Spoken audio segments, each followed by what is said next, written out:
Unique student, मैं विकास परमार एक बार फिर आप लोगों का स्वागत करता हूं। तो स्ट्रेटेजी के का नेक्स्ट पार्ट लेके मैं आप लोगों के सामने उपस्थित हुआ हूं बच्चों। आज ये वीडियो सुबह नहीं डाल पाया था मैं, इसीलिए उसको आज बना रहा हूं अभी शाम के टाइम पे। तो क्वेश्चन नंबर 221 से स्टार्ट करते हैं आज हम। उगते और डूबते समय सूर्य में लाल क्यों प्रतीत होता है? सीधी सी बात है, क्योंकि स्कैटरिंग के कारण होता है। ये स्कैटरिंग ऑफ लाइट के कारण, अर्थात प्रकाश के प्रकीर्णन के कारण लाल रंग का प्रकीर्णन जो होता है वो सबसे कम होता है। लाल रंग की वेवलेंथ सबसे ज़्यादा होती है, स्पीड भी सबसे ज़्यादा होती है।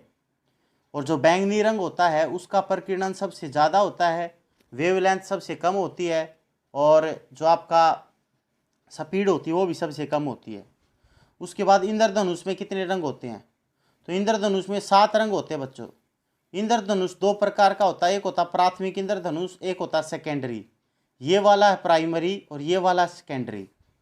पहला क्वेश्चन तो यही आ जाता है कि प्राथमिक जो इंद्रधनुष है उसमें 2 बार तो होता अपवर्तन और 1 बार होता परावर्तन। और जो सेकेंडरी इंद्रधनुष है इसके अंदर 2 बार अपवर्तन होता है तो 2 बार परावर्तन भी होता है। प्राइमरी इंद्रधनुष के अंदर जो रेड कलर होता है वो ऊपर की साइड में होता है बाहर की ओर, और बैंगनी होता है अंदर की साइड में अंदर की ओर। और जो सेकेंडरी होता है उसके अंदर लाल तो होता है अंदर की ओर, बैंगनी होता है बाहर की ओर। और जो एक चीज़ का ध्यान रखना, द्वितीयक जो इंद्रधनुष होता है वो प्राइमरी से थोड़ा सा धुंधला होता है बच्चों। उसके बाद नेक्स्ट क्वेश्चन के ऊपर आते हैं बच्चों। नेक्स्ट क्वेश्चन आप लोगों के सामने जो है वो ये है कि भूस्थिर जो उपग्रह है, भूस्थिर उपग्रह की पृथ्वी से ऊंचाई कितनी होती है? तो इनकी ऊंचाई होती है बच्चों, हाइट होती है 36,000 किलोमीटर।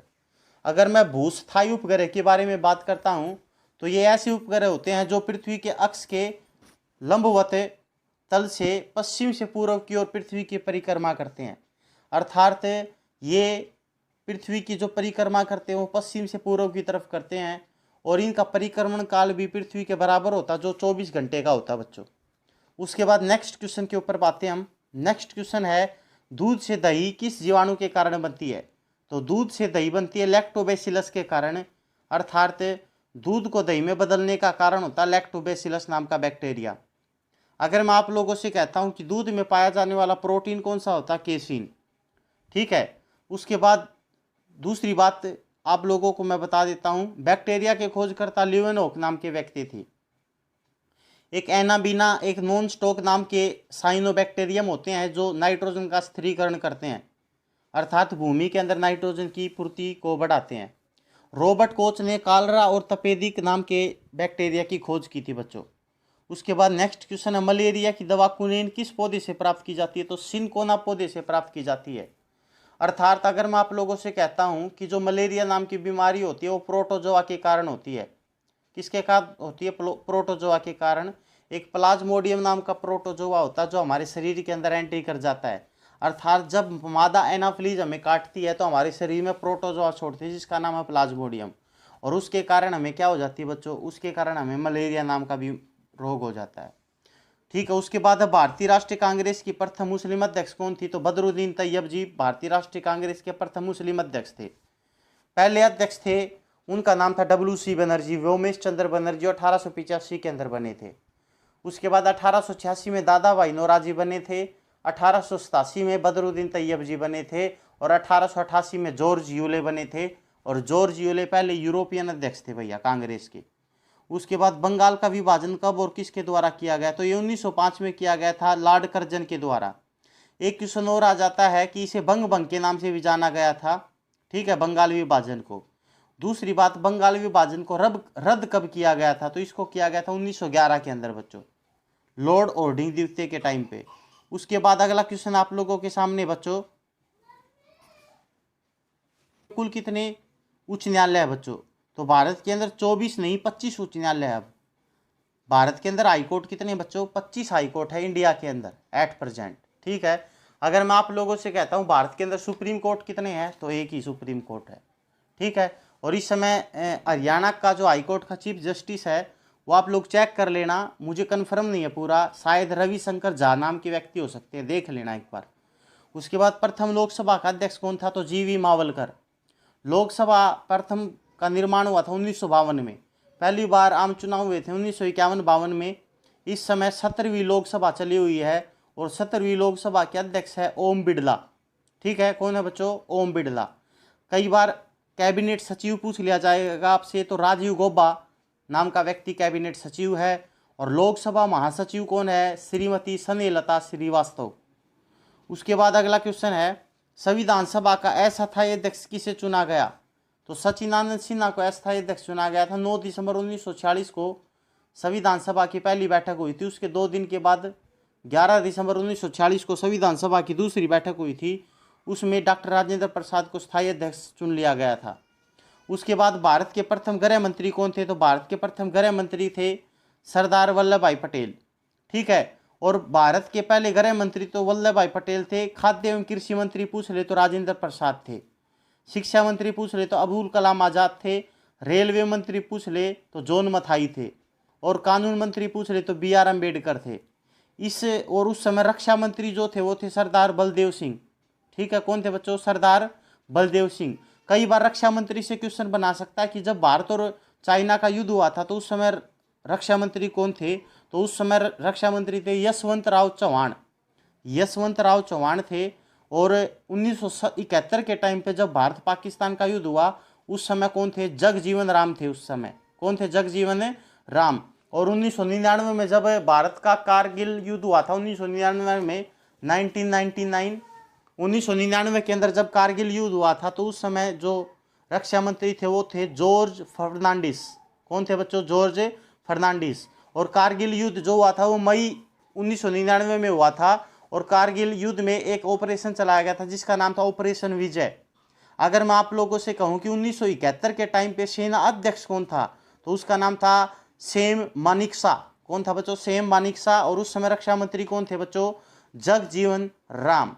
और गोवा को कब आज़ाद कराया गया था? 18 दिसंबर 1961 के अंदर। और इसको किस ऑपरेशन के तहत आज़ाद कराया गया था? तो ऑपरेशन विजय के तहत गोवा को आज़ाद कराया गया था बच्चों।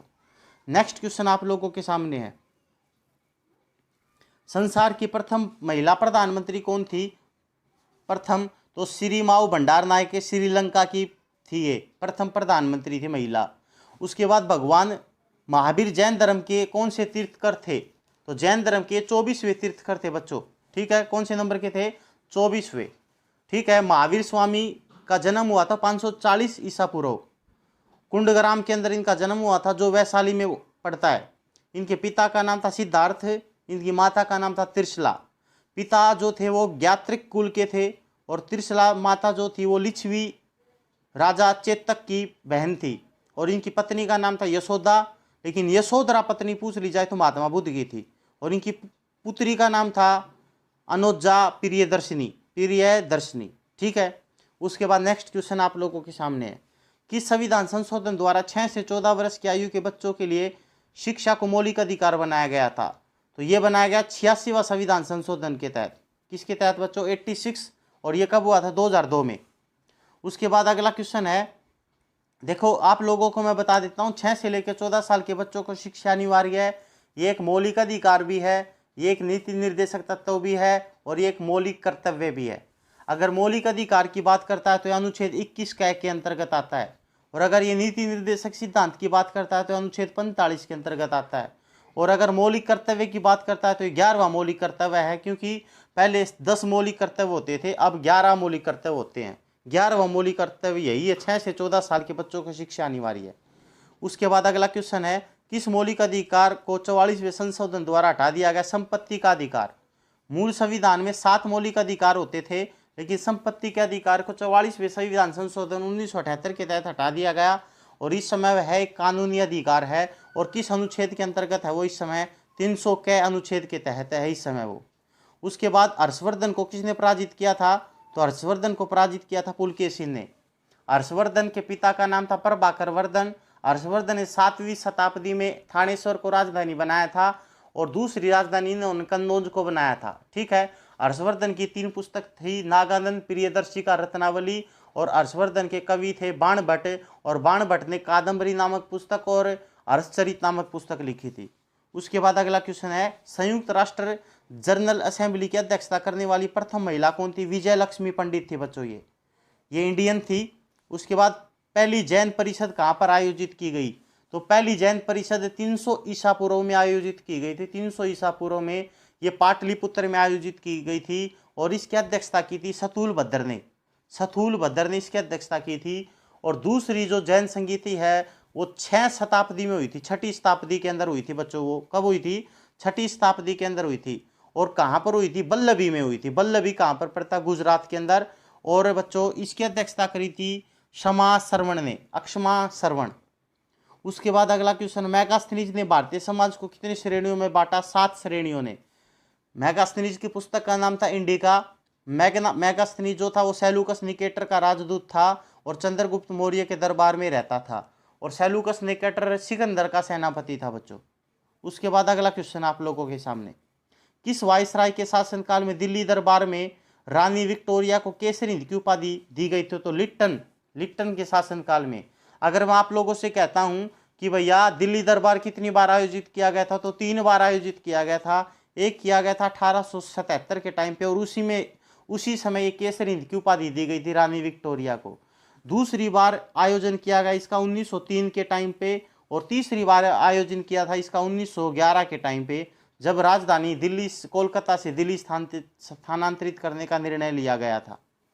उसके बाद अगला क्वेश्चन है, मानव शरीर में विटामिन ए कहाँ संचित होता है? यकृत में। यकृत जो होता है उसको हेपेटिक ग्लैंड कहते हैं। सबसे बड़ी ग्रंथि यकृत होती है।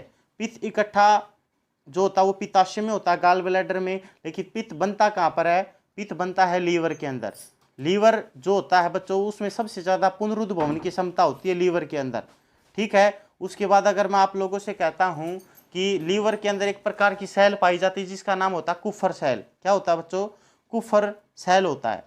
उसके बाद अगर मैं आप लोगों से कहता हूँ ग्लूकोज को ग्लाइकोजन में चेंज करके अपनी कोशिकाओं में कौन रखता है? तो लीवर। अर्थात ग्लाइकोजन कहाँ पर संचित रहता है? तो यकृत के अंदर। और यकृत ही क्या करता है? यूरिया अमोनिया जैसे विषैले पदार्थ को यूरिया में बदलने का काम भी किसका होता है बच्चों? लीवर का ही होता है। उसके बाद विटामिन सी का सबसे उत्तम स्रोत क्या होता है? आंवला। विटामिन सी का रासायनिक नाम एस्कार्बिक अम्ल होता है। विटामिन सी सबसे ज़्यादा आंवले में होता है। रोगों से रक्षा करने का काम विटामिन सी का होता है। विटामिन सी की कमी से रोग सकरवीराम की बीमारी हो जाती है बच्चों, विटामिन सी की कमी के कारण। उसके बाद अगला क्वेश्चन है, हृदय की धड़कन को नियंत्रित करने के लिए निम्न में से कौन सा खनिज आवश्यक है? पोटाशियम। ठीक है। हृदय की धड़कन को नियंत्रित करने के लिए कौन सा खनिज जरूरी है बच्चों? पोटाशियम। तो जिसके अंदर पोटाशियम ज़्यादा होता है वो आप लोगों को क्या करना चाहिए बच्चों? खाना चाहिए। ठीक है। आज की क्लास में बच्चों इतना ही। फिर मिलते हैं ब्रेक के बाद, तब तक दुआओं में याद रखना।